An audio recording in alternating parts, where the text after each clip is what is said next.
Why, yes, it is, and interesting. Let's talk about one of the line items here is sanctity of human life. That's right. So you stand on that platform as well. That's right. I am 100% pro-life and don't apologize. Okay, so that's something that comes up when you're being a judge in this country. So well, it does come up. People want to know where your values are in this nation. If we can't defend those who can't defend themselves, then what are we as a country? Let's talk about healthcare then. So where do you stand on healthcare? Obviously, you're not in favor of the new healthcare bill that was just passed. That bill is a disgrace. That bill should be ripped up and repealed. I've already signed a pledge to completely repeal that bill. To think we're going to solve this healthcare supposed crisis we have, which is not really a crisis in this nation, with giving the power over it to Nancy Pelosi and Barack Obama is simply ludicrous. We don't have a health care problem in this country. We have a health payment problem, and that's because the government already controls 50% of the system between Medicare, Medicaid, and SCHIP. That's the problem in this nation, is too much government in health care. So I'm going to guess you're a free marketer when it comes to health care also. You bet there. You bet I am. Okay, and you feel that it will take care of enough people?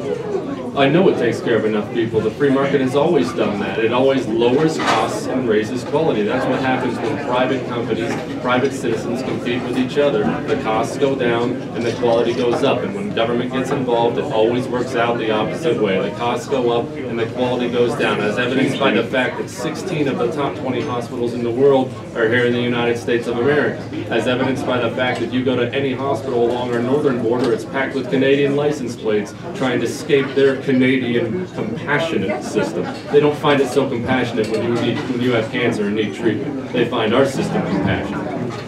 Jesse, you have no trouble expressing yourself. I will say that. And you've kind of taken me back a little bit. Most candidates don't really have such a hard-line position. They're a little bit more wishy-washy because they're looking for as many votes as they can get, recognizing that you can't get into office until you get elected. And I see that you don't have any of that reservation in your speech. Well, right now in this country, the American people want honesty. They don't want wishy-washy, and they don't even need to agree with you on all the issues. They are sick and tired of politicians from either party lying to their face and having no guts when they get back to Washington, D.C. We're not going back there to play politics. We're going back there to do battle with these politicians, and I firmly admit that now. If I don't have the courage to sit in front of you and be honest about who I am now, how can you trust me to go back and fight liberalism in this country? Jesse, thank you so much for joining us Thanks today. for having me. It has been enlightening. It has been a pleasure to get to know you. In your campaigning, you've got a lot of support in this room, and once again, you're listening to Do It Like with Dan Anderson live from the Landmark Cafe in always beautiful Sierra Vista, Arizona. It's the campaign season. We're going to be talking to various people that are running for various offices. You just heard from Jesse Kelly. Again, he's a man with some very strong views, and we're pleased to hear them.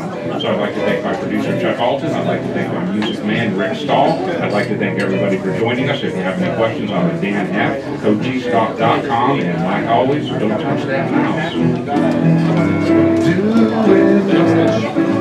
So, like you.